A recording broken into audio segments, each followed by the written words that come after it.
Welcome to Hail Varsity Radio, the voice of Husker Nation. Insight, opinion, expertise, with the biggest and best names talking Nebraska across the state. Join the show on Twitter at Hail Varsity and at Schmidt_radio. Call in at 402-466-ESPN or 1-800-825-5865. Here's Chris Schmidt.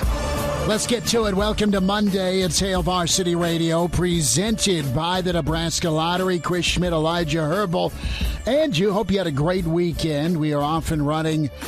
Busy week of recruiting.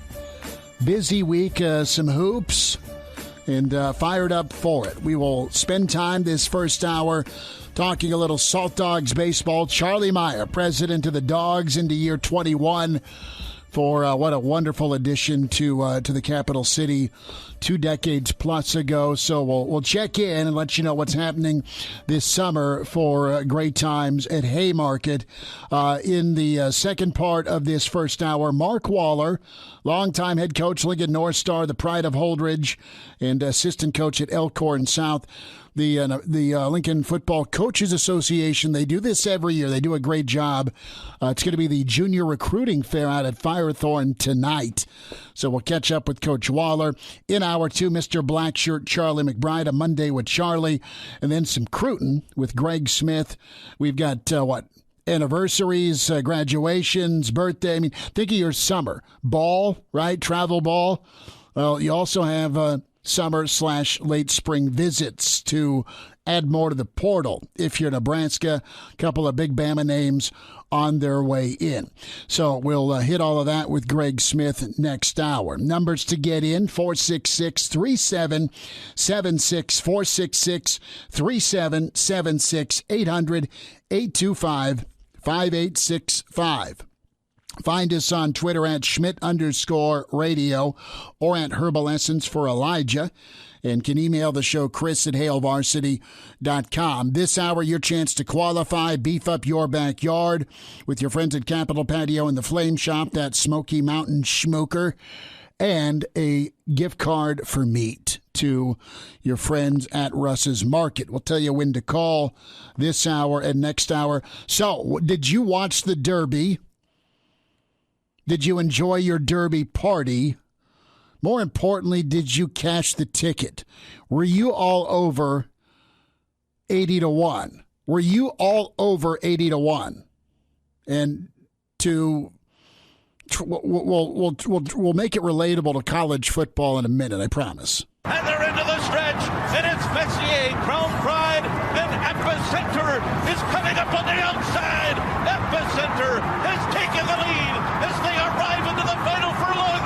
Sandin is coming after him. Epicenter and Sandin, these two, stride for stride. Simplification down the outside is next. They're coming down to the wire. Epicenter, Sandin, Rich Strike is coming up on the inside. Oh my goodness, the longest shot has won the Kentucky Derby.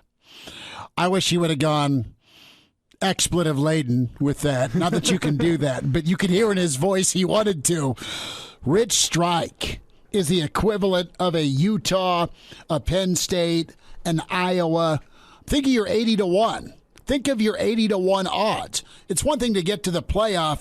It's another to go Jake Taylor and win the whole bleeping thing. That was miraculous. Part of the fun was seeing the long shot. Part of the other fun was seeing the reaction at the Derby party at Iowa Russ's. We're all jumping down. The beginning of that clip was a split second of my winnings. Because Messier in the lead, and then bang, here comes. Chris is already counting his money at the party. I would have had to split the pot with Derek the cop. I was going to fist pound him. And then next thing I know, it's like my wife through traffic, dude, shooting up the seam. Weaving through traffic, finding an opening, and going there. It looks like my dad on Husker football game days when he's trying to walk through the crowd and get to the stadium, get to wonderful. His seats, just weaving through. Same thing. You got to know the track, right, as you're walking along 10th Street. You're making your way past Novotny's tailgate. You're finding your way past Architecture Hall. Then you get to the west side of the stadium. There's the 4 or 5 dudes there holding the sign about repentance. Mm-hmm. There's another 8 or 10 trying to sell you tickets at a excruciating value.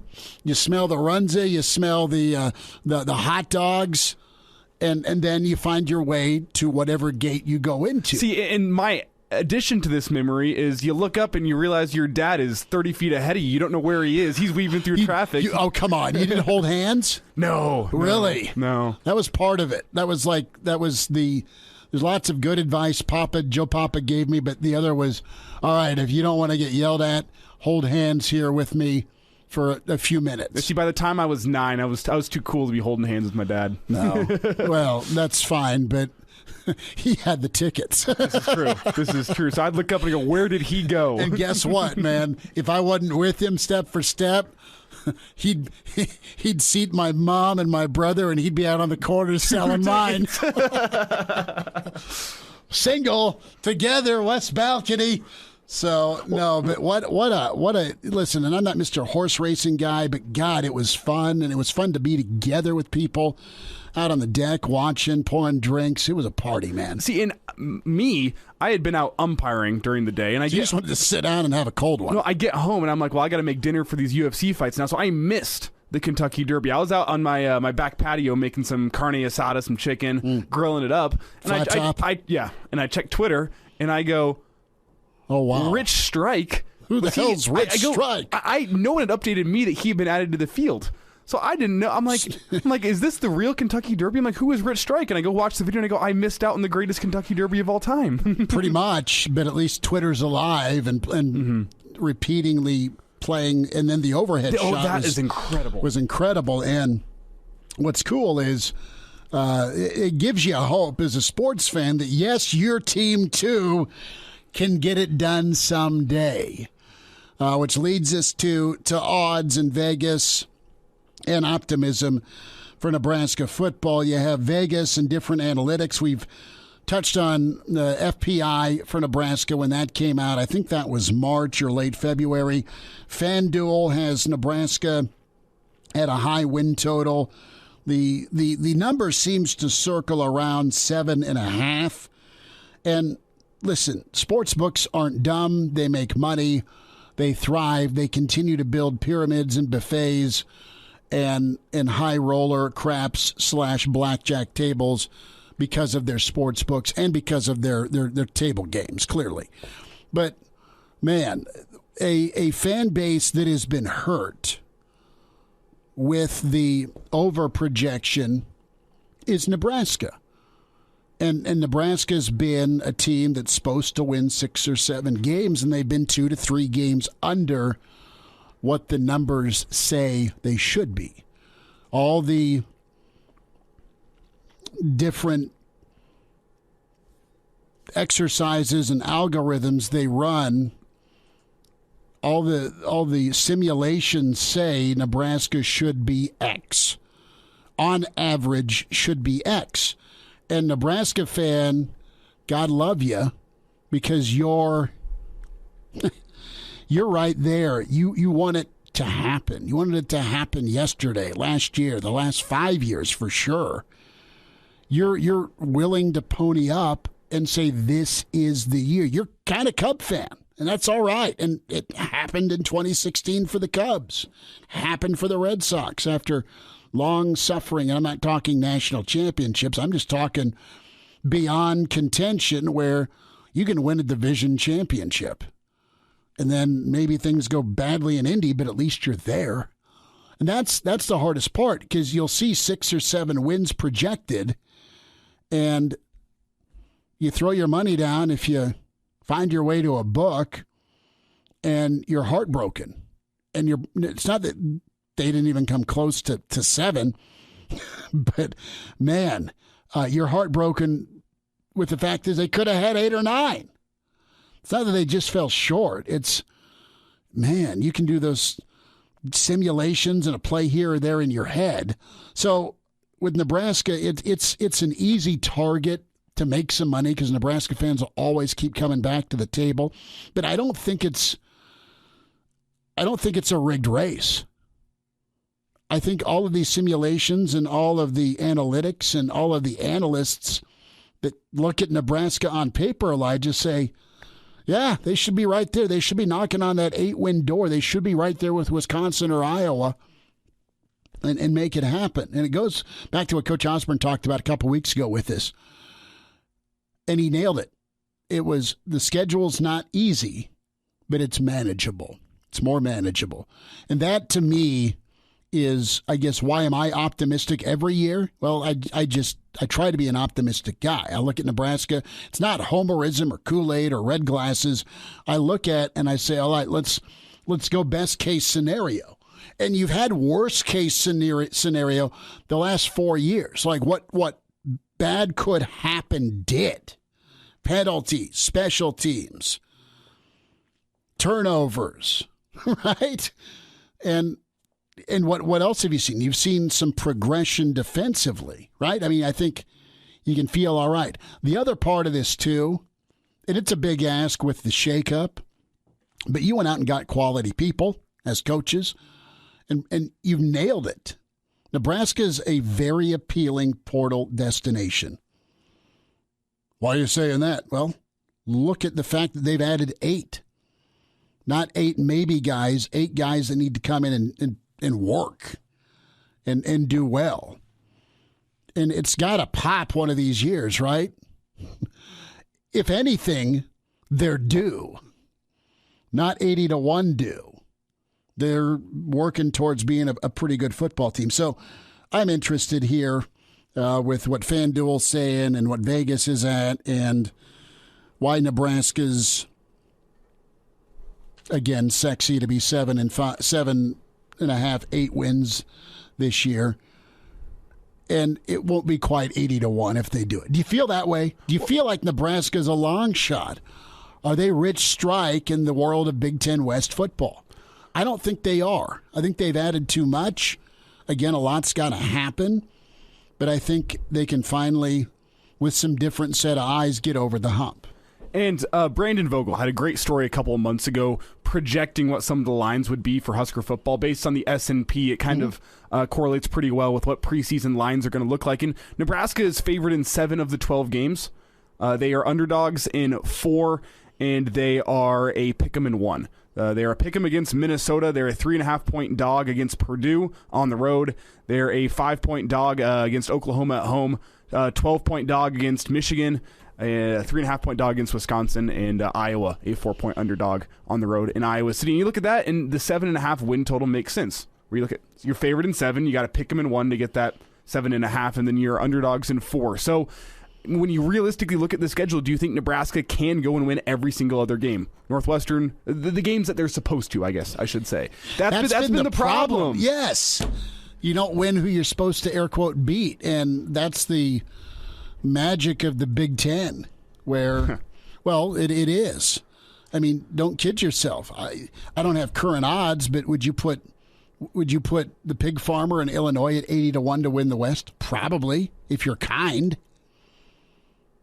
And they may not win the West, but they'll probably go bowling this year. I mean, they're another case in point of magic can happen one Saturday, but Nebraska needs to put some consistency together.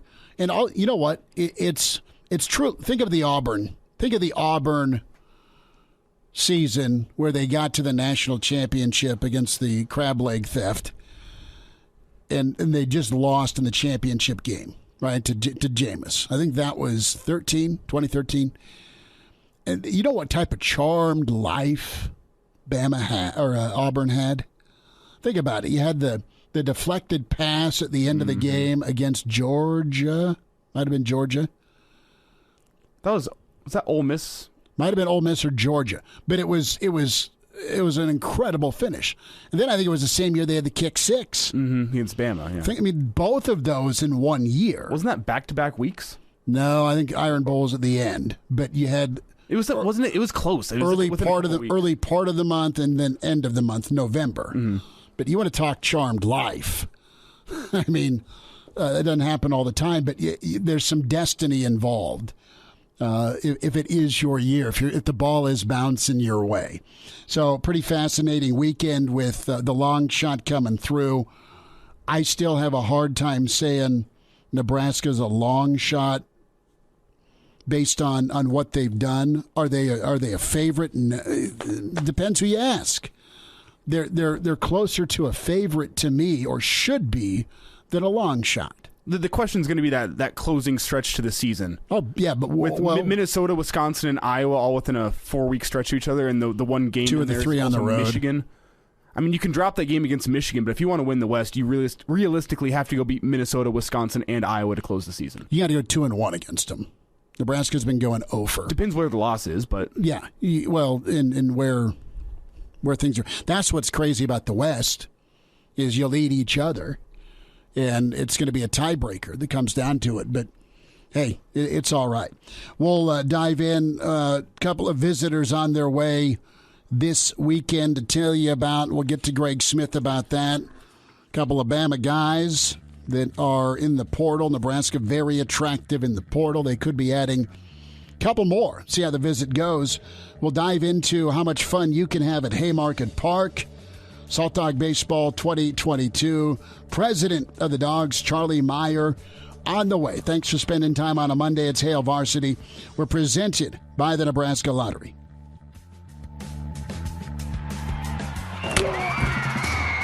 Hello, listener. Hey, it's Chris Schmidt with Hail Varsity Radio, and I wanted to let you know about a special deal just for listeners of the Hail Varsity Radio Show podcast. We're offering $10 off the annual subscription price of $29.99. That means that you, for less than $20, can get everything we do. 10 issues of our monthly magazine, our annual football yearbook, and all the premium content we produce at HailVarsity.com. Just go to HailVarsity.com/subscribe and enter in the promo code GBR for $10 off a full year of Hail Varsity. That's HailVarsity.com/subscribe, promo code GBR.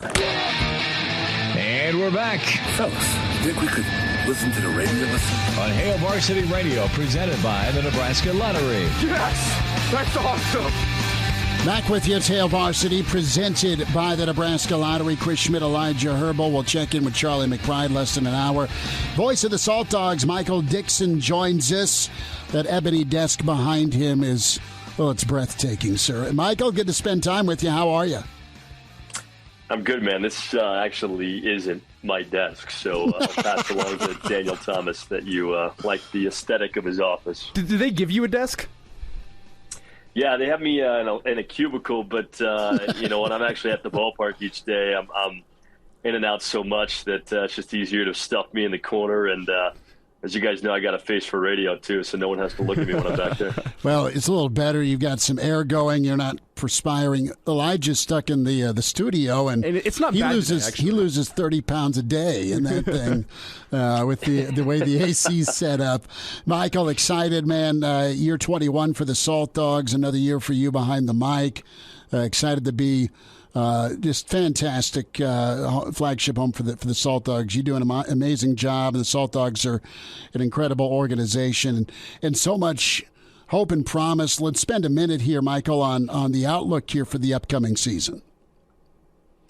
Yeah, I mean, it's a second year with Brett as the skipper, and everybody loves working with him. Everyone loves playing with him, and they were close a year ago, and Brett had to take the job with basically a month to prepare, and inherited a roster that was built through the COVID non-season into the off-season following, and then James Frisbee got a chance with A.J. Hinch and his staff with the Detroit Tigers, so he had to go. And Brett, I thought, did a fantastic job filling in last year, trying to do whatever he could. Obviously, he was the full-time guy, but he was working with a different roster, and so now he's had a chance to figure out what worked last year, what didn't work, try to address those holes, and I think it should be a lot of fun this year. And, hey, we got Charlie now, too. Yeah, we're just taking the stroll down the hallway. Charlie Meyer, president of the Saltdogs. Don't fumble that iPad, brother. I won't fumble. I'll try to keep it upright anyway. There we go. Charlie, you're giving us the tour here. Michael Dixon's with Elijah Herbel, Chris Schmidt, Saltdog Baseball 2021. And, Michael, you touched on just the season, and the Dogs were right there. And a lot of power, but also some balance when we talk about what's on the hill and also in the lineup 1 through 9.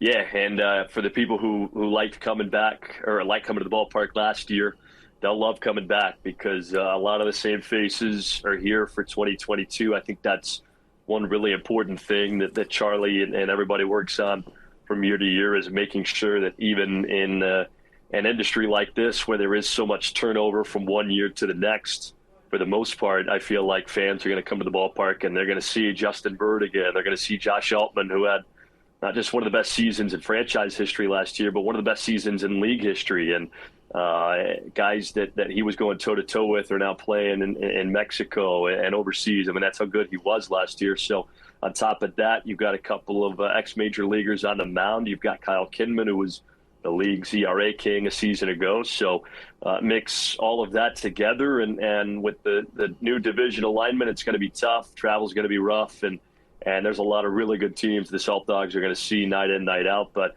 there's no reason to think they shouldn't be up there with the best of them. And I think that I speak for everybody in this organization when I say we can't wait to get started on Friday night. Charlie, I'll pose this question to you because Saltdogs, their playoff dreams came to an end last season on the final day of the regular season. So how do you go about improving a team, also knowing, or if we had guys that are too good, the major leagues might send a call down to Lincoln and ask for a guy to join their affiliated programs. How does that work during the offseason for you, trying to balance improving the team while maybe not improving it too much where now you get halfway through the season and a couple of guys are going up to the majors? Yeah, I mean, that's always the trick to the puzzle. And, obviously, that's really what we're all about, is to move people up and down the organizational path. And, guys that are, I equate it to, it's kind of like an elevator. We got some guys that are coming down from affiliated ball that possibly could get back. There are some guys that are coming down out of affiliated ball that this is probably their last stop before their careers are over.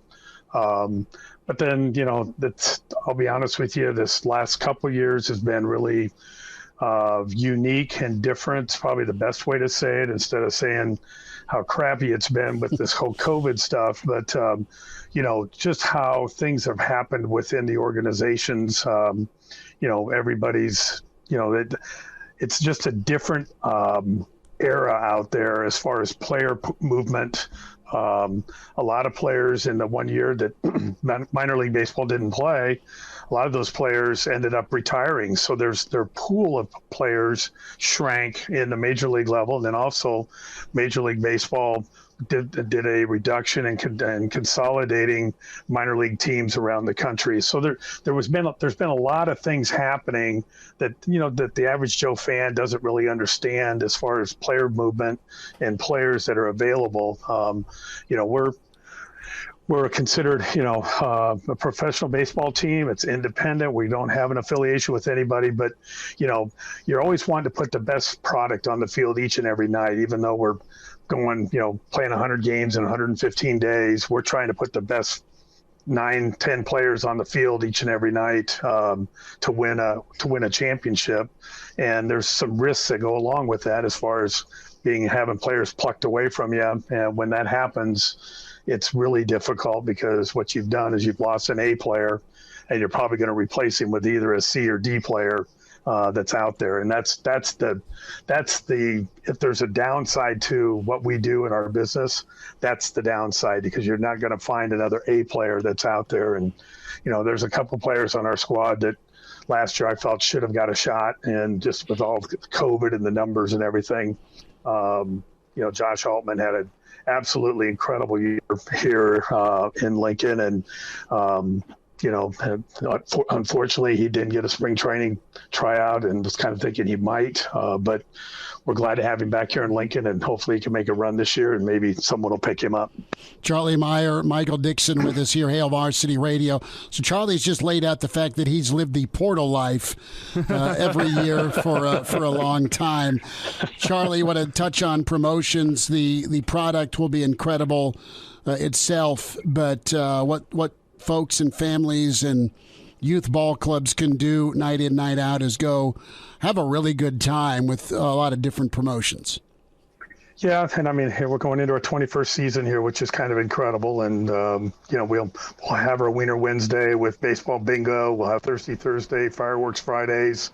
We have various giveaways that we'll have throughout the season. We got our Steel Deal packages that are a great ticket package, and with the Valentino's Pizza that they have, as well as whether it's Sun Valley Golf putt passes to various organizations that we've got partnered with throughout the summer. So we'll have 5 Steel Deals. A couple of those are Marvel nights with we'll have some Marvel characters at the ballpark, and so those Steel Deals is a really good way for families to come out to the ballpark on an affordable Friday night or Saturday night throughout the season that just watch for the Steel Deals. But we also have some fun giveaways. We'll have an Irish Saltdogs jersey that we'll give away right before the Huskers play Northwestern over in Ireland on that Friday. And we've got a baseball giveaway with first responder baseball giveaway thanks to Crete Carrier. And so a lot of fun things. It's family, it's fun, it's affordable. That's our thread. And if we stay on that thread, good things happen. Charlie Meyer, president of the Saltdogs, play-by-play man Michael Dixon, Hail Varsity Radio. We'll be out Friday, Roadshow Friday, 4 to 6 at the ballpark. Excited for that. Michael, give me a player or two that folks may not know now, but will know soon.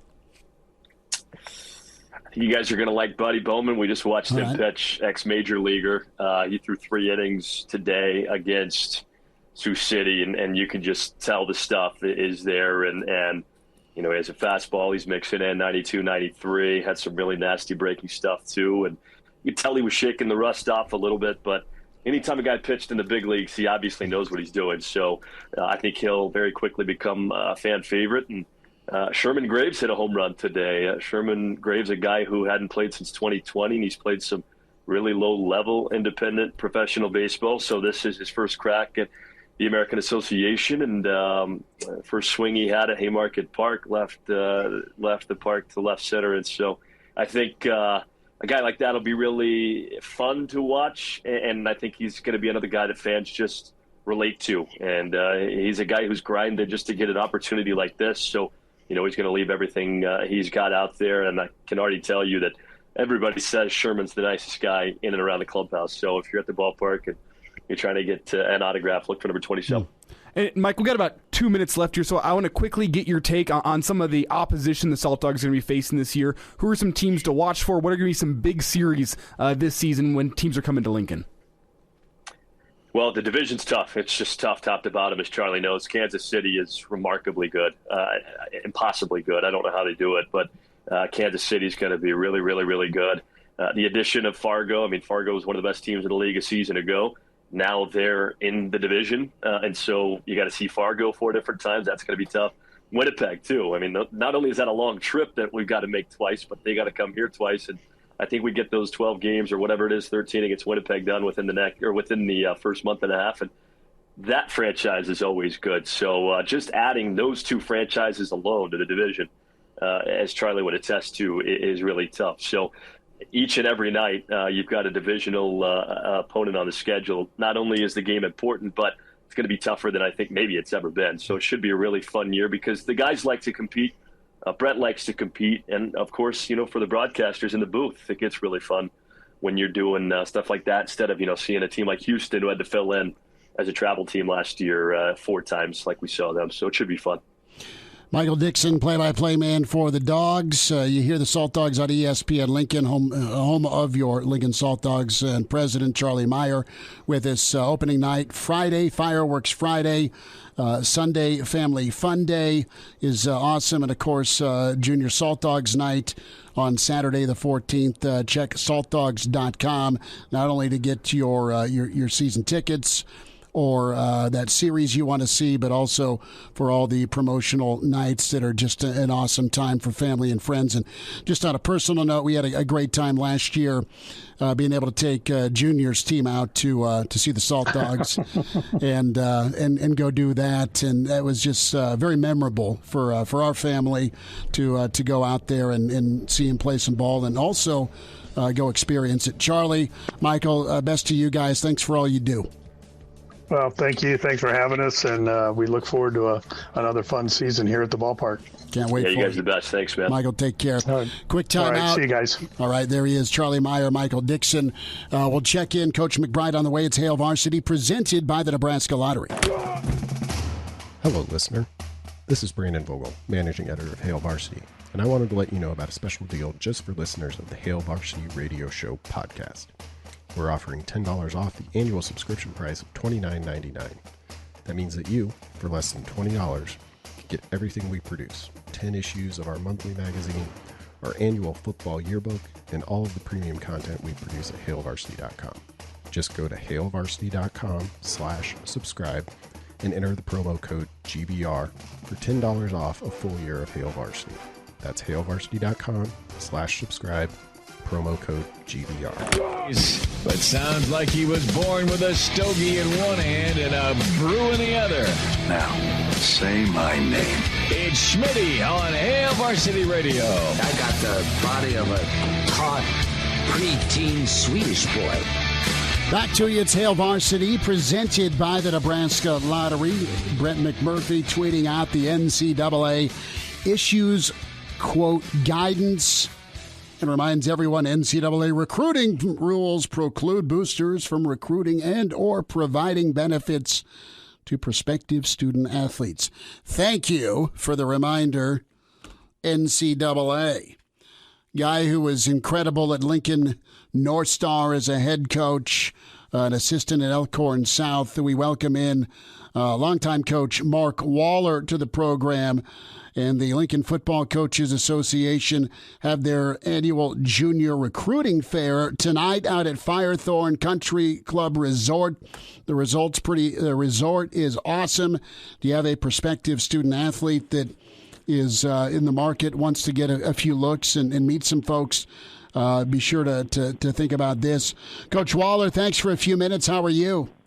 Great, Schmitty. How you doing? Okay. We're good. We are good. We were just talking long shot or favorite, in lieu of the Kentucky Derby to start the show off, and we get into the Nebraska football odds. I know you're a proud Husker, and you're paying it forward here, not only on the field as a high school coach, but also when it comes to what the Lincoln Football Coaches Association is putting on. Let's learn a little bit more about the recruiting fair, Coach. Yeah, tonight we got our recruiting fair event out at Firethorn. It's actually, Schmitty, just for high school football coaches and then colleges. It's actually not. No players. No players are in attendance for this event. There's plenty of recruiting events where they can come, but we're excited. We got about 32 to 33 pre-registered college coaches or universities coming in. And then we'll have 4 or 5 walk-ups. I believe we have 24 or 25 high school coaches and schools that will be represented, which makes a great recruiting fair. That's what the college coaches want, is to be able to sit down face-to-face and visit with these high school coaches. So we're expecting a great turnout, and it should be a great event. Coach, that's so important to be able to get some rapport, right, from the high school to the college and the college to the high school. And you lived that. You had a number of guys that you have coached currently and did coach at North Star that got looks from all levels of college ball. Exactly right, yeah. Everybody knows about the Division I kids, the Mav Noonan, the Gunnar Gatula, the Malachi Coleman, but the kids that will really benefit from tonight's event or those student athletes on the bubble that may be more of an FCS player, a Division II player, a Division III player, which I think we got a lot of really good high school football players right now in the state that, will be able to go on and play at that Division II level. So tonight's event will really benefit a student athlete like that. And we're talking with Mark Waller, assistant at Elkhorn South, longtime head man at Lincoln North Star. The Lincoln Football Coaches Association once again hosting the recruiting fair. That is tonight at 6 p.m. out at Firethorn Resort. Now, if for some reason a coach isn't signed up, is there still room to get in tonight? Sure, absolutely, yeah. We'll have walk-ins. We'll have college coaches that will walk in, even though we have the bulk of them pre-registered. We have a good hand on the high school coaches that will be here in attendance that will be representing their high school program. But, yeah, I mean, they've known about it for quite a while. But, right. We got a great turnout coming, and it's going to be a great night, great evening. And then the Metro up in Omaha has their event tomorrow night. So, a college football coach, and we'll have a lot of out-of-state coaches tonight. And so they'll see about 25 high school coaches tonight, and then they'll go up to the Metro tomorrow night and see another 30. So they're going to be able to hit quite a few high schools in 2 nights. Coach Waller is with us here on Hail Varsity Radio. And, Coach, I remember back to my high school days, it felt like as soon as the spring sports ended, the school year ended, it was right into the football grind through the summertime. Is that still how it is now? And just the timing of this being tonight, how important is it with the summer conditioning programs, I'm sure, coming up for high schoolers? Yeah, exactly right. It's huge. It's a great timing to have a recruiting event.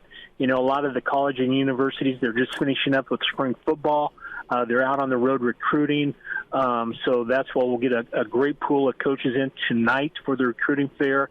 A lot of those coaches will stay overnight. They'll go attend maybe a district track meet tomorrow, watch some of these student athletes perform on the track and field venue, and then we're right into fall camp. A lot of high school programs will have their fall camp or summer football camp early. You got a bulk of team camps and recruiting fairs, recruiting combines coming up in June. So, June's a busy month for a high school student athlete.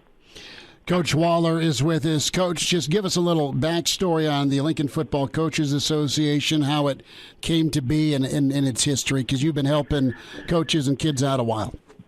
Yeah, when I was at North Star or here in Lincoln, I used to travel up to the Metro, and every time I'd be driving back to Lincoln, I'd wonder, why in the world don't we just get an association going in Lincoln? So with the help of Coach Hansen, Jim Hansen at Pius, Coach Gatula at Lincoln Southeast High School, we're able to get things rolling back in 2015, and it's really kind of taken off. Our membership's really growing.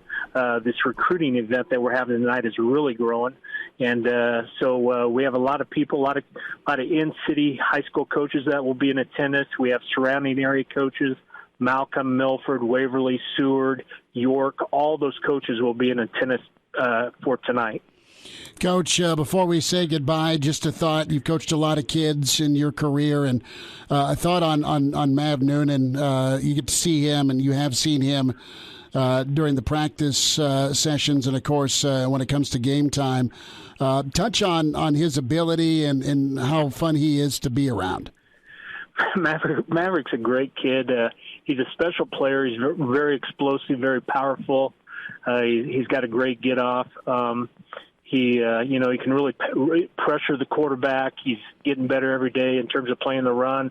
He's kind of narrowed some schools down. I know he's going to take a couple of official visits now in June, and hopefully he'll make the decision to be a Husker, but he's got many, many opportunities. A lot of great schools really after him.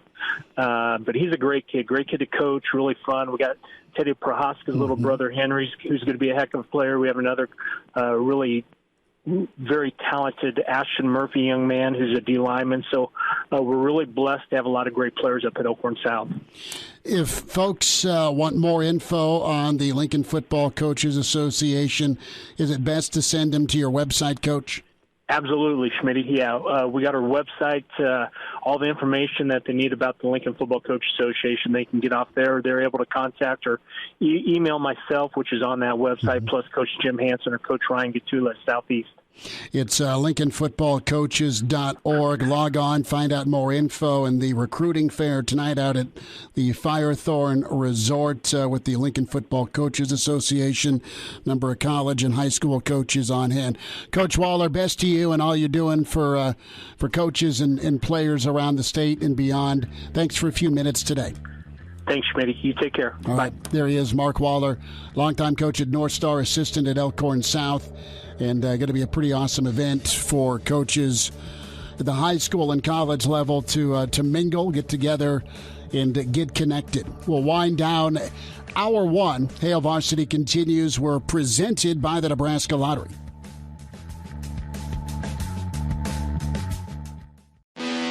Chime in 402-466-ESPN or email the show, Chris@HailVarsity.com. Just try me. Back to Hail Varsity Radio. Good stuff. Hour 1, thanks to Mark Waller, the Lincoln Football Coaches Association, their recruiting fair tonight. Charlie Meyer, Michael Dixon, Saltdog preview for the 2022 season. And we're 10 minutes away from Mr. Blackshirt, Charlie McBride. So you have some specifics here with the NCAA, the D1 Board of Directors issuing name, image, and likeness guidance. What's guidance mean to you? Guidance is, all right, brother, you've had 8 shots in 15 minutes. It's your bar crawl. Get some water, go get a burrito. That is guidance to me. The NCAA says guidance defines as booster. A booster is any third-party entity that promotes an athletics program, assists with recruiting, or assists with providing benefits to recruits. Enrolled student-athletes or their family members. The definition could include collectives set up to funnel name, image, and likeness deals to prospective student-athletes or enrolled student-athletes who might be considering transferring. So don't tamper, don't influence before they sign on the dotted line. It's as simple as that. Once they find their way to Nebraska, per se, as a portal, or maybe they're considering Nebraska on an official visit but haven't signed, good luck policing this, man. I mean, you can't go retroactive and start hammering programs that, because you weren't prepared, took advantage, like it or not. Well, you say you can't, but I don't put anything past the NCAA. They'll do what they please. They have gone from sharp teeth to dentures to now gumming you. All right, there's no bite. I'm sorry. And you want to push Bama and Clemson and your top 50 schools into their own thing under the college football playoff? Go ahead and try and smack somebody while you've done nothing with the NCAA basketball FBI wiretap crew. Well, you see, you say this like the NCAA makes sense. Has set a precedent with their decisions logic. That they have logic, and they have shown over the past 10 years that their decisions don't have to make sense. They'll just do what they want. Damn it, Crouch, you had a ham sandwich. Pay it back or else. No senior Heisman year for you. That still irks Nebraska fans, and it should.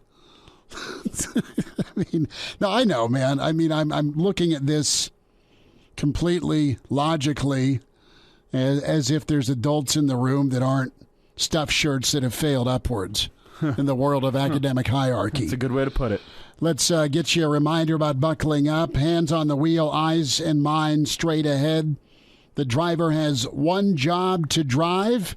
And buckle up. This message from the Nebraska Department of Highway Safety Office. Let's get you qualified to beef up your backyard. Caller 9 right now qualifies for that Smoky Mountain Cooker Smoker from Capitol Patio and the Flame Shop, a gift card for some awesome meat from Russ's Market. Caller 9 right now, 466-3776, 466-3776. 76, your chance to win this end of May. We'll do another drawing next hour. But call now. Talk to Elijah. Be caller 9. Good luck with that Smoky Mountain Smoker from Capitol Patio. The gift card for meat to Russ's Market. Caller 9 right now. Mr. Blackshirt, Charlie McBride, next. Hail Varsity presented by the Nebraska Lottery. Pardon the interruption, but I'd like to save you some money. Hey, it's Chris Schmidt with Hail Varsity, and I wanted to offer listeners of this podcast $10 off the price of an annual subscription. That means that you, for less than $20, can get everything we produce. 10 issues of our monthly magazine, our annual football yearbook, and all the premium content we produce at HailVarsity.com. Just go to HailVarsity.com/subscribe and enter in the promo code GBR for $10 off a full year of Hail Varsity. That's HailVarsity.com/subscribe, promo code GBR. Welcome to Hail Varsity Radio, the voice of Husker Nation. Insight, opinion, expertise, with the biggest and best names talking Nebraska across the state. Join the show on Twitter at Hail Varsity and at Schmidt_radio. Call in at 402-466-ESPN or 1-800-825-5865. Here's Chris Schmidt. Welcome to it. It's Hour 2. It's Hail Varsity Radio, presented by the Nebraska Lottery. Chris Schmidt, Elijah Herbel. We'll talk some recruiting. Greg Smith on the way. We welcome in Mr. Blackshirt himself. A Monday with Charlie McBride with us. Coach, did you jump in the lake yet? I hear it's warm up north. It is. The water's really warm. Well, we haven't done it yet, and I haven't seen anybody in the water other than people with wetsuits. So it's still a bit chilly, but you're having some warm temps, it sounds like. Yeah, the weather's been beautiful. I mean, at least today, anyway. Well, good. We'll keep sending it your way. I know. You sent the rain, too. Yeah, I had no control over that. We've gotten so much that we had to pass it along, right? Right. Well, listen, if I blow up here, my phone, as I can see, is not doing so hot. No worries. But I got it in, so we'll see. We'll make sure we can get as much as we can with you. We thank you, as always, for your time. Did you watch the Kentucky Derby? I did not. Okay. I didn't. In fact, I forgot about it. I was watching I think I was watching a baseball game, a softball game, I mean. Mm-hmm. On the Big Ten Network, I think. But I had I was doing some painting and stuff like that, so I was working and painting at the same time. That's all right. It was an incredible finish, though. Wow. I got so that I can't do two things at once. I just have to do one at a time now. That's all right. That makes sense. Well, Coach, I wanted to get your take on.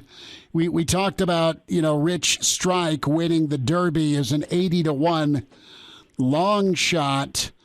And, you look at Nebraska and all these different betting/gambling sites have Nebraska as a favorite again for this year.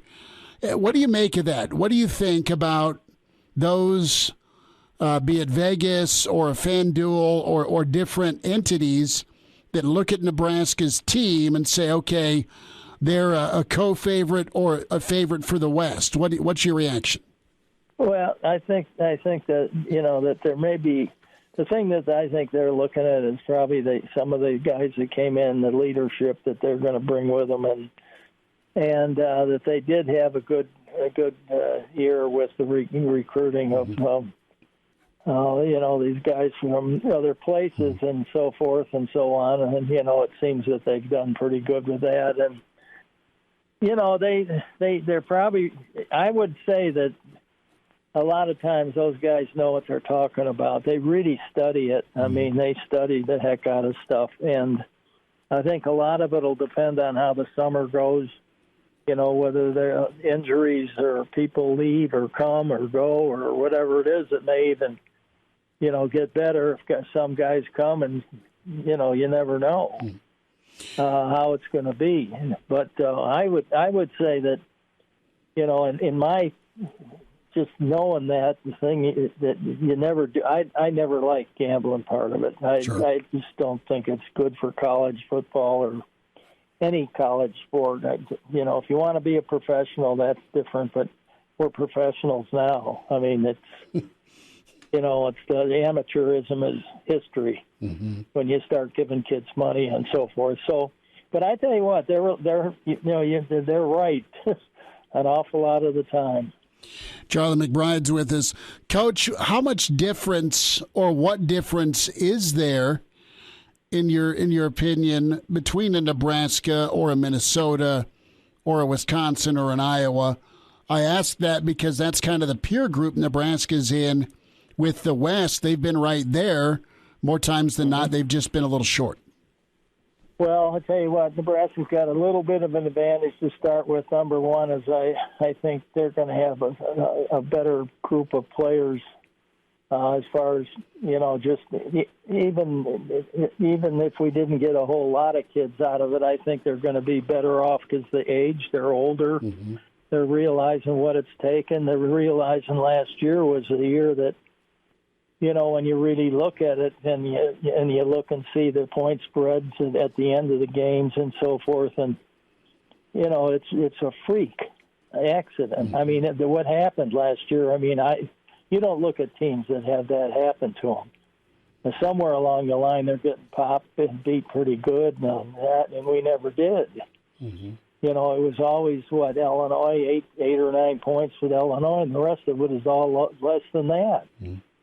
And then we didn't have a good year. We gave up, 20, 30 points, 25 points in the kicking game. When you subtract those 25 points from the end of some games, you got a pretty good team, And so I think that a lot of the players have the right attitude in the back of their minds that they got to show people what we really are. I mean, this is crazy, and I think that that's probably what a few of these guys that have come to Nebraska are counting on. Coach, I look at Michigan State, right? They went 11-2 last year. Mel Tucker went to the portal, turned his roster upside down, just crushed it, really did well, probably surprised himself a little bit. Is that I'm not saying Nebraska will be as right or lucky, however you want to term it, as Michigan State, but you've seen one Big Ten team do it already through the portal. And is that something in the short term that you would, if you were in Scott's shoes, would you have kind of accessed the portal as much as he has? I've had a hard time with. When we survived, without doing hardly any junior college recruiting, and right. I've always felt like that. When you know what the players like, and you work with them hard, and to have somebody else come in, there's times when you need them, and right now they probably, maybe I'm not there, but they probably need these guys, and maybe that's the thing to do, because they know it better than me, that's for sure. But I wonder why my feeling is in a little bit, off base a little bit in the fact that I don't know why we have that many guys on the team if we have guys during teamwork standing around. I don't think they're learning, and I like I go back to us, we had 4 stations going, 2 on offense, 2 on defense. One was a pass and outside run, one was inside run and short yardage and stuff like that with the offensive line, and then defensively it was the same thing. It was pass and outside run, and we did screens and inside run with the inside guys, and then we just switched. So they all got a lot of reps, but the scout team guys are working on the techniques you've been teaching against our own people. Again, those are the best. They were working against as good offensive line as they're going to see in college football. And to me, when you have a deal where they aren't getting the reps, and they're standing around while 2 teams are practicing, and you have 150 guys. And I remember talking about it with Tom that we were going to cut way back to somewhere around 135 guys. Cut it back and still do what we were doing. But that throws a wrench into the whole walk-on thing. Are we just bringing kids in? You know what? I don't know. I don't know the answer to all that stuff. You really got to sit down and make a decision, because there's a lot of kids leaving the state right now, and that are good football players, I think. It's another Black Shirt Monday with Coach Charlie McBride. And Coach, I want to get your take, because there were a lot of guys that were down on the depth chart this spring that did get a lot of reps through spring ball, with some injuries to some guys we're expecting to be starters next season. And I want to get your take with Nebraska going to the transfer portal, trying to fill some holes that they see in the roster. I just want to get your take on how good of a sense you have of what you have on the team, say, in the month of May. Did you ever show up in fall camp and be surprised with the development that a certain player made through the summer months? I guess how much can be done from a player's point of view to develop before fall camp starts? If you knew what we did in the old days, we used to have a freshman team. Mm-hmm. And we played freshmen, then they redshirted their next year, their sophomore year. And a lot of guys redshirted. And you're a little bit in that category. And I think that sometimes, if you're doing things right and things are going good, you're kind of redshirting some of the guys that are coming up, and that they're a year older, they've been around a little bit, and they end up being better football players. Now, that doesn't mean that they're going to walk off after one and done, because they could do that. I think after a couple of years they can go. But I think that, you get to a situation where you get guys coming in on the freshman team and have guys that are coming in who are here playing, and they're young. You're going to be able to redshirt, and I think that's a good thing. And the reason I say that is because you can't believe it. It doesn't sound good to a player when he comes in. He wants 4 years and I'm out of here and all this kind of stuff. But I tell you what, it takes some work to get an education. If you don't walk out without one, you can't eat the football. And so I really think that redshirt year is really, really good for us. Charlie McBride's with us. Go ahead, Coach. Sorry, we lost you for a second. Finish your thought. It can work that way if the way it looks to me. Coach, there's a couple of kids from Nick Saban's program from Alabama that are going to be visiting this weekend. What benefit, what do you think of maybe a couple of guys that just didn't see the field but were part of the Bama program, maybe finding their way to Lincoln? Can they bring something to Nebraska even though they didn't see as much time as they'd like for under Nick? If I'm not mistaken, they have a lot of eligibility left. Yes. That's probably a good thing. I mean, they didn't go there because they were Humpty Dumpty, And even if there was some immaturity that was thrown in there that maybe hurt them a little bit, maybe they learned something. Mm-hmm. And those are the things you don't know. And I know one thing. If you ask Nick, he'll tell you. I mean, that's what he is. He isn't going to try to trick you or do something like that. He's going to tell you the truth about kids. And so there's been some research done on it, mm-hmm. I'm sure. But it looks to me like I think one of them had a redshirt year, but it's still, he's got 4 years of eligibility left, and that's still a lot of football. So I think that that in that particular case, I think that's not a bad thing. Coach, we'll say goodbye. I want to get your thoughts on the NCAA. They came out with specific guidelines or guidance with this name, image, and likeness, and the NCAA enforcement can still go after some bad violations of recruiting rules or payment for performance that occurred over the past year. So programs that shelled out for NIL could get punished. Do you believe that? Do you believe the NCAA still? It'll be in court. Let's put it, it'll be a mess because there'll be a lot of people that'll be, going to court, doing this and that, and wait for the answer and sit around, and everybody's going to be just losing time in their lives with this thing.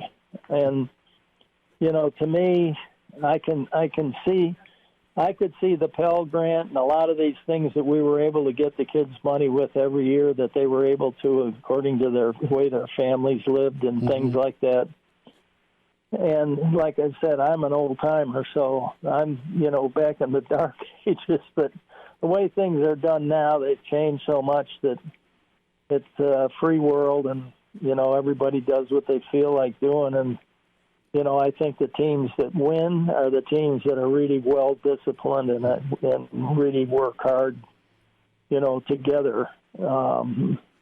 But if you're thinking of just going and making money at a school or something like that, I don't think that's not the way to go to a place.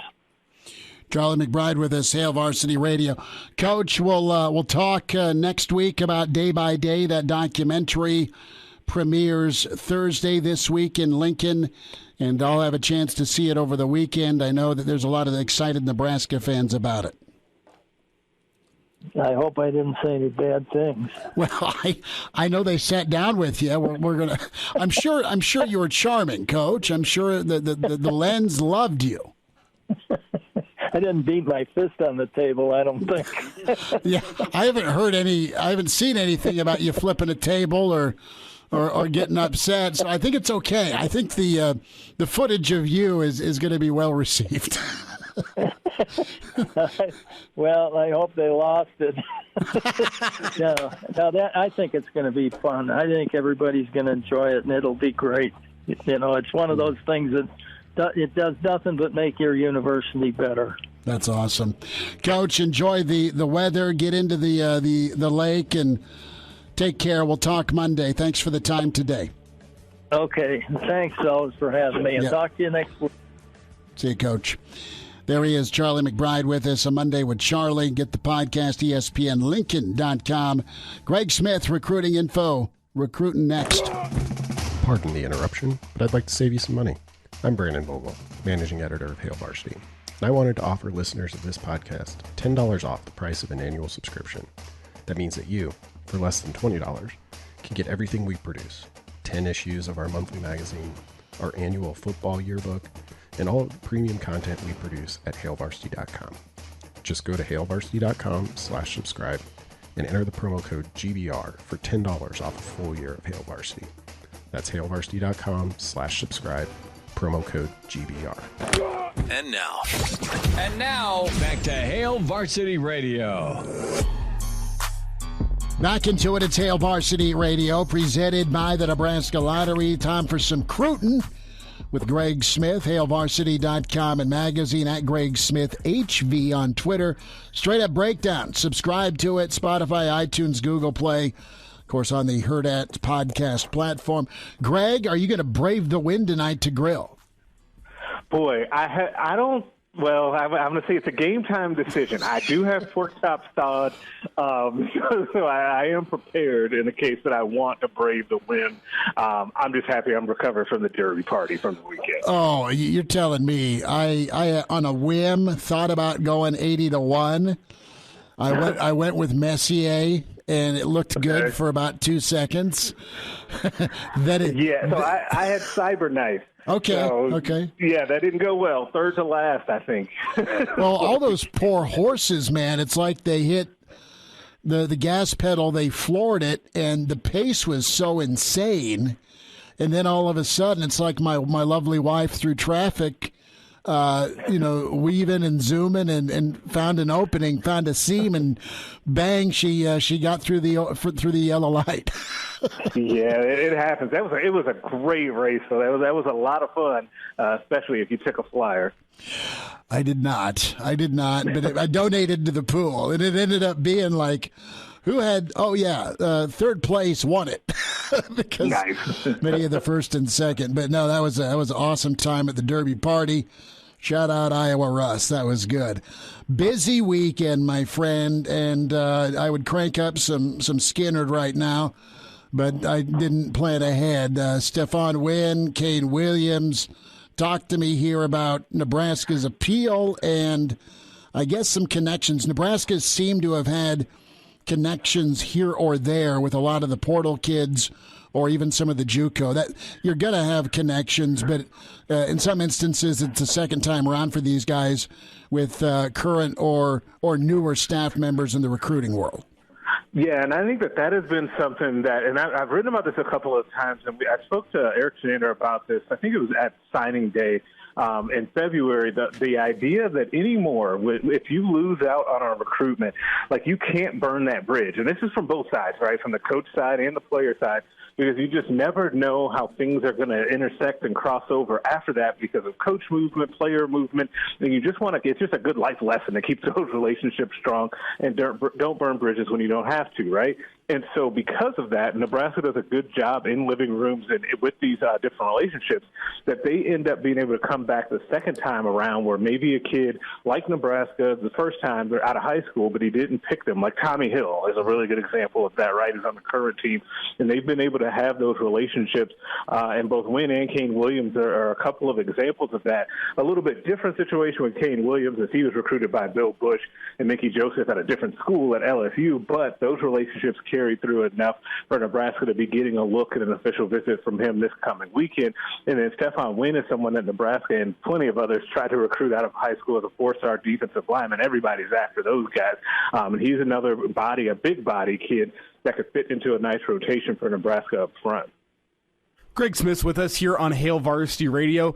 And, Greg, I don't have the numbers in front of me, but I thought that with Devin Drew and O'Shawn Mathis in the boat, that got Nebraska up to 85 scholarship players. Is there any update on how much space they have? How many more can they add based on what the scholarship count looks like right now?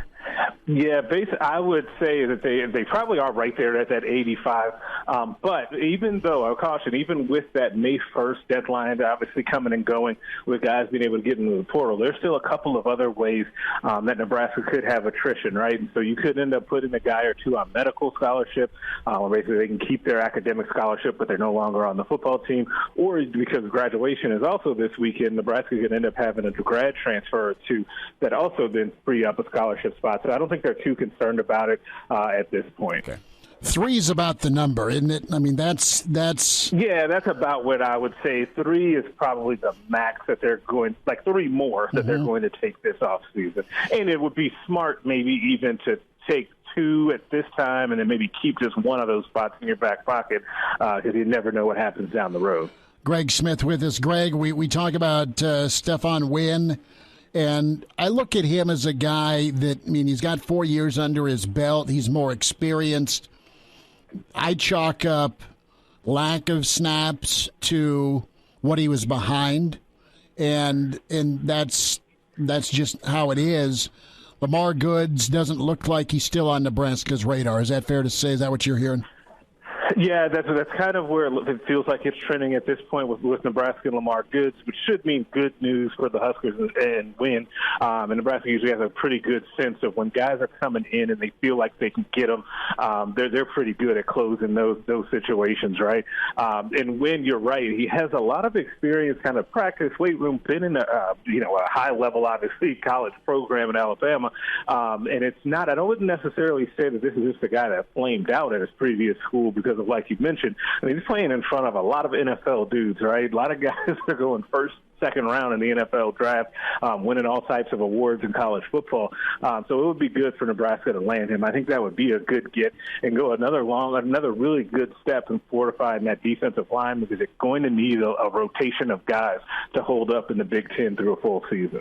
Greg, let's fast forward to not this weekend, but next weekend. Kaden Green, offensive tackle, Jaden Doss, both 500-mile radius Kansas City guys, and a good shot here for Coach Don Raiola to land another high-level prospect in Nebraska's backyard. Also, talk to me a little bit about Doss, what you like about both of these prospects. Yeah, Kaden Green is just a massive monster of an offensive lineman. And talk about a big-time early first test for Donovan as an offensive line coach. This is a really big one. Nebraska got him on campus during spring football, and I think Nebraska was really on the outside looking in with his group at that point, and Nebraska really did a great job blowing him and his family away on that visit, which then got the Huskers into the top 5 and got him to secure that official visit that he's actually had on the books for weeks now that he had told me about before, and we kind of broke that on Hail Varsity. But he's a powerful run blocker. The Nebraska's got good competition for him now, like Oklahoma, Michigan, teams that really do well with the offensive line are all over him at this point, too. And then with Jaden Doss, he's like 6'1", 6'2", 200 pounds, and he's a former running back, and you can tell that with the way his body is built, low to the ground, really thick legs. He's good after the catch and a physical player out wide. Mickey Joseph really likes him, and Nebraska has a real shot with some very high-quality wide receivers that are all kind of in the backyard, like you mentioned. What's the number you're feeling for Nebraska at the wide receiver position for 2023? I think 3 or 4 wide receivers. You've had a little bit of attrition already in that room with Neville moving on. You could still maybe see more after this season as you see guys still staying down in the depth chart. But if you look at a group like Doss, Malachi Coleman, Joshua Manning, and Benny and Goy, who could play either wide receiver or defensive back at the next level, 2 of those kids being right here in Lincoln, 2 of them being in Kansas City, you can't really beat that when it comes to local recruiting for Nebraska at the skill position. What's the latest on Malachi Coleman from a lean, not only program-wise, I mean, the world's after him, but also from a position standpoint? Yeah, and see, that's the thing. I think that one of the real interesting kind of subplots of his recruitment is going to be, where does he end up seeing himself playing position-wise, not just with the school and the fit that way, but position-wise, because he's making a lot of different connections with different schools all over the country, and everybody sees him at a different position, right? So wide receiver, tight end, defensive end, outside linebacker, all over the place. Somebody's going to want him to punt the ball after a while here, the way it's going. Yeah. So it's going to be real interesting to see where he sees himself, how he can make those connections with those different schools. But he's also going to have to narrow it down at some point. You're going to have, because teams are going to want to start taking or lining up, as we've seen with Nebraska, these summer official visits so they can get a real handle on their board. I'll be curious if he takes any summer OVs or if he waits until the fall to really kind of flesh things out a little bit to see what he likes. Greg, do you think Nebraska will be behind the 8 ball at all recruiting this summer when you look at the status of Coach Frost? I mean, it's kind of a win-now season for him, and you got to think that the recruits would know that this summer. So, I mean, do you think they'll struggle to get commitments this summer, get guys in the boat before the season happens, knowing Scott Frost most likely has to win to keep his job?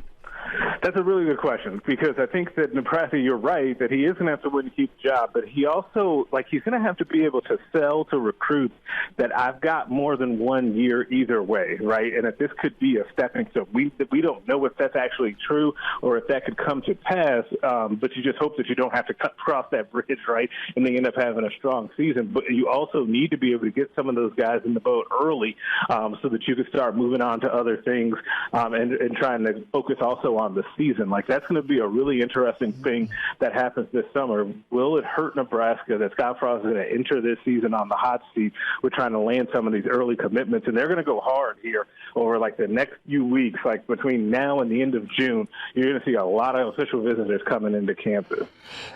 Frost is key, and he does a great job with the recruits.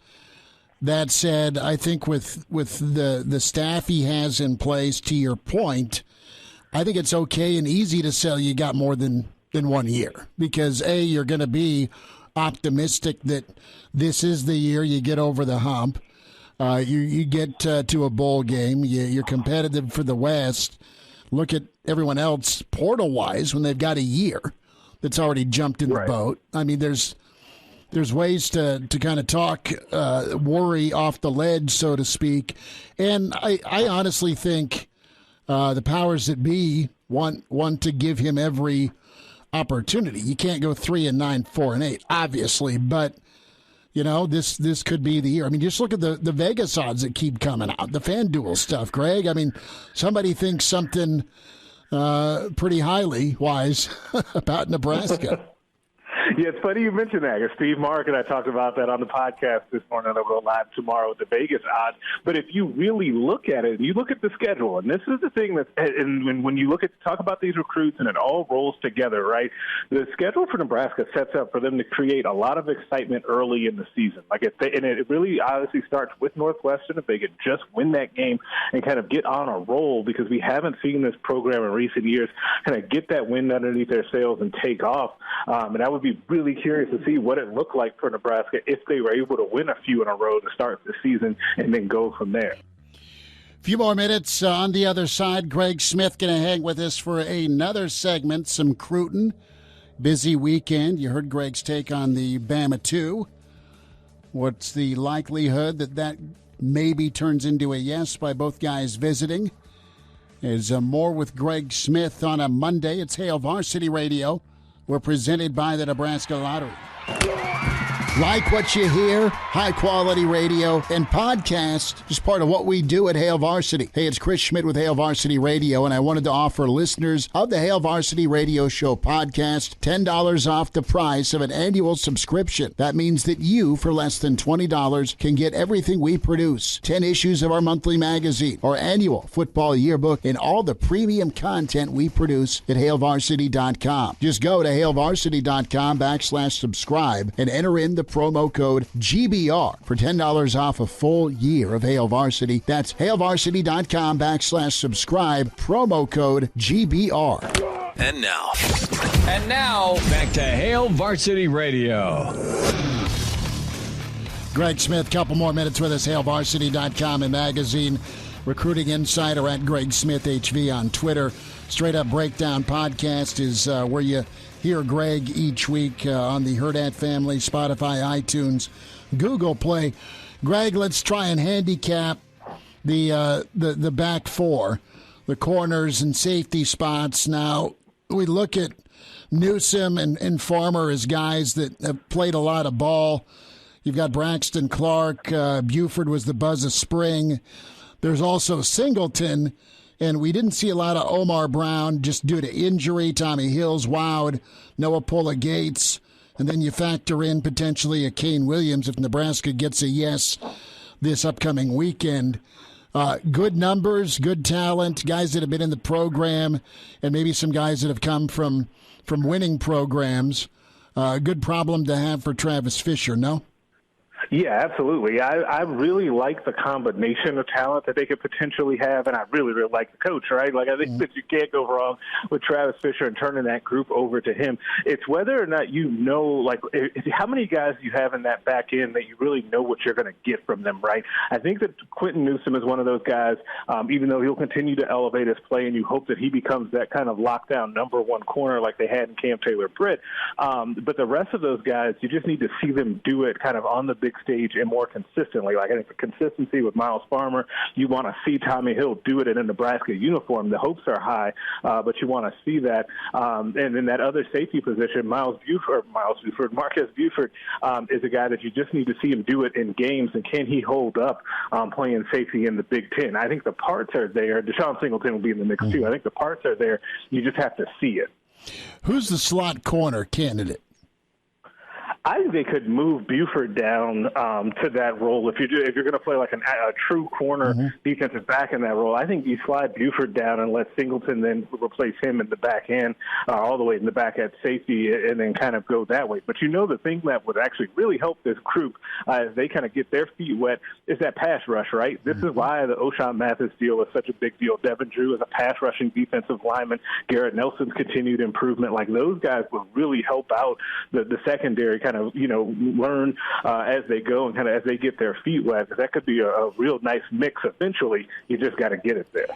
We're way off, but if you're looking at young pups to break through and get some time, how are you feeling about Randy Kapai? And I'm asking about inside because you know what Luke and Reimers have been. There's also a lot of miles on him.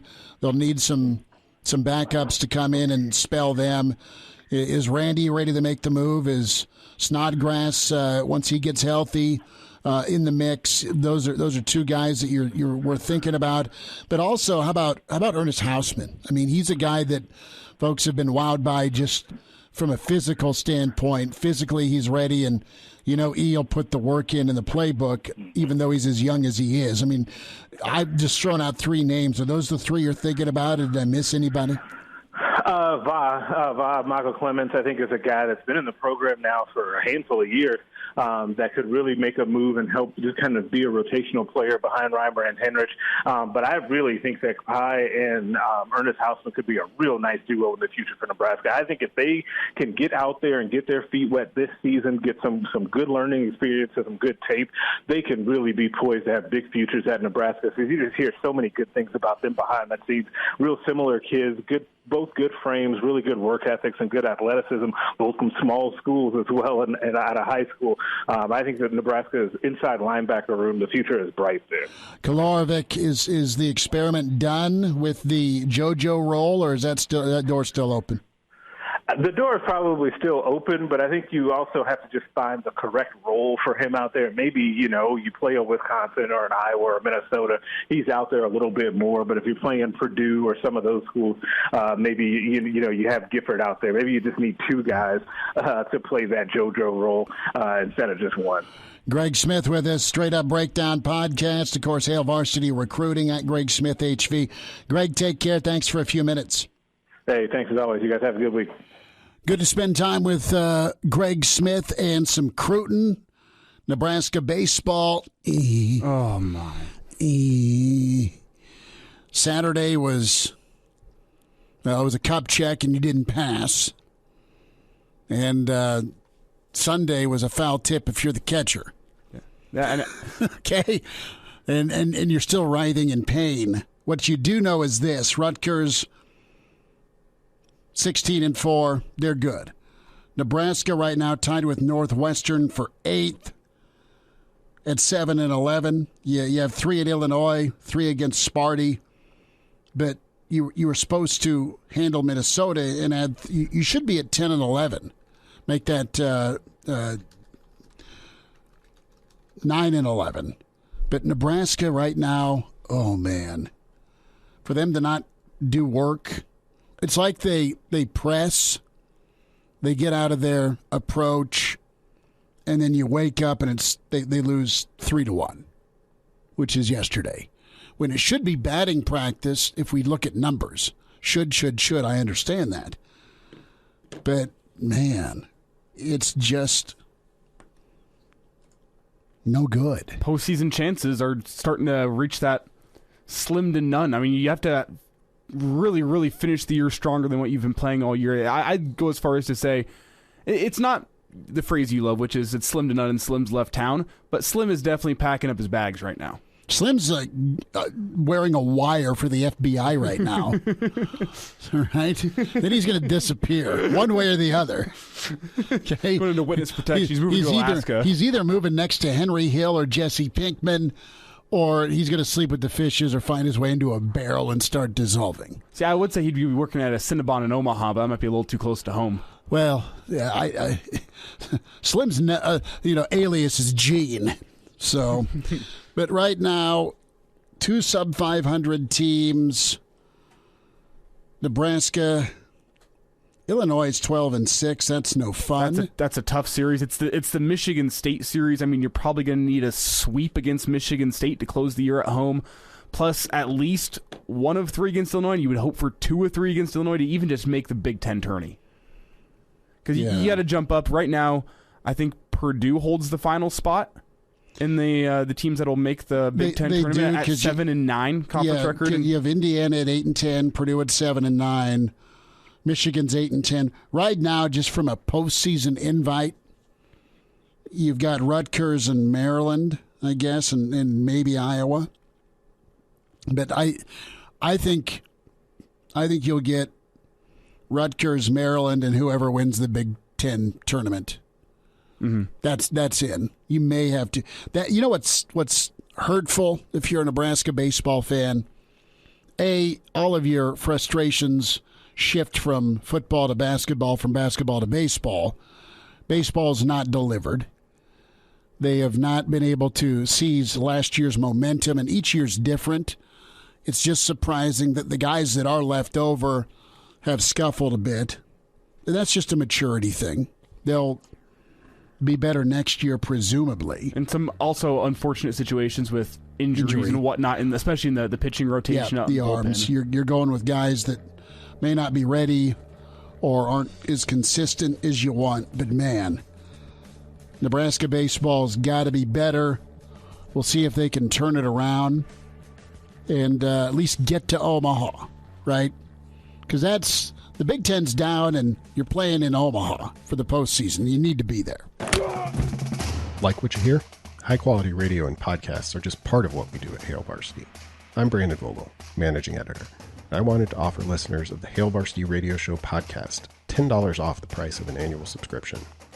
That means that you, for less than $20, can get everything we do. 10 issues of our monthly magazine, our annual football yearbook, and all of the premium content we produce at hailvarsity.com. Just go to hailvarsity.com/subscribe and enter the promo code GBR for $10 off a full year of Hail Varsity. That's hailvarsity.com/subscribe, promo code GBR. Miss us? Come here, brother. Give me a hug. Bring it in for the real thing. We're on call for you. Catch the podcast at hailvarsity.com, the ESPN Lincoln app, or download them on iTunes. Saddle up, partner. Back to Hail Varsity Radio.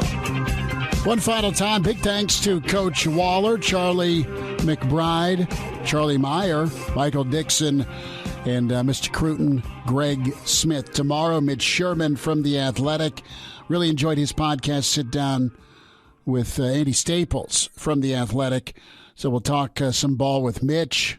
Rick Kaczynski will join us. I'm sure Kaz had money on Rich Strike, knowing Kaz. And we will recap Better Call Saul with one Mike St. James. So that's on the schedule tomorrow. Podcast, find us, follow us, and subscribe. It is free for you. And we always appreciate the listenership. Give us a rating, good, bad, or ugly. Tell a buddy. Always appreciate that. Spotify, iTunes, Google Play. Hail Varsity Radio will be posted. We'll have some SoundCloud moments from the show on ESPN Lincoln's Twitter handle. And, of course, the on-demand. You want to hear Coach McBride on NIL. You want to hear Coach McBride on the portal and maybe grabbing a couple of Bama guys from St. Nick Saban. That was good stuff today from Coach McBride. ESPN Lincoln, on-demand, ESPNLincoln.com. What's your take? Have you seen any further evidence other than Chris Paul losing it on the mom, the kid, and then the younger brother from the Mavs Suns game? No, I've just heard what Chris Paul had to say. Yeah, I've seen that on Twitter. You've seen it on Twitter. And, threatening a teenager, I'll see you soon. Now, if a teenager put his hands on Chris Paul's kids or family, then don't care how old you are. Chuck Barkley said it best with fans who like to mouth off the players but are untouchable unless you're on our test back in the day. Let's meet at midcourt for 5 minutes. He'll slowly give you an ass beating, quoting Chuck last night. Listen, I've heard enough, and I think Chris Paul's a tremendous player. I think he's a great point guard. I think he's a Hall of Famer. I've heard enough things about Chris Paul that there's alter egos with Chris Paul, allegedly. So I have a hard time believing that family, were they annoying? Were they mouthing off? Maybe. Would they put hands on another person's family member? I don't know, man. I think back to The Last Dance, where Michael Jordan was talking about in playoff series, he would make up things in his own head in order to give himself extra motivation against teams. Like and this isn't... and I'm not saying there wasn't any issues here between the family and the fans. I'm sure there was an incident, but could Chris Paul be playing it up in his own mind? Did the right folks motivation? Get ejected is my question. Oh, that's your question. Well, because you got this mother and her... the kid looks like Junior, right? Junior can be a smart ass. Don't doubt that. But I don't think he'd physically get into someone's bubble. I pray not. He'd be grounded for the rest of his life if that happened, after someone gave him a of butt kicking. See, all I know, my favorite player, Jokic, no one would mess with his brothers up in the stand. No, they would not. Let's get you qualified right now. Beef up your backyard. That's Smoker with Smoky Mountain Cooker Smoker. Courtesy of Capitol Patio and the Flame Shop. A gift card to Russ's Market for some awesome meat for that Smoker. Giveaway end of May. Qualify right now with Hail Varsity and ESPN Lincoln. Caller 9-466-3776. Caller 9-466-3776. Talk to you tomorrow at 4 on Hail Varsity. A Hurrdat Media Production.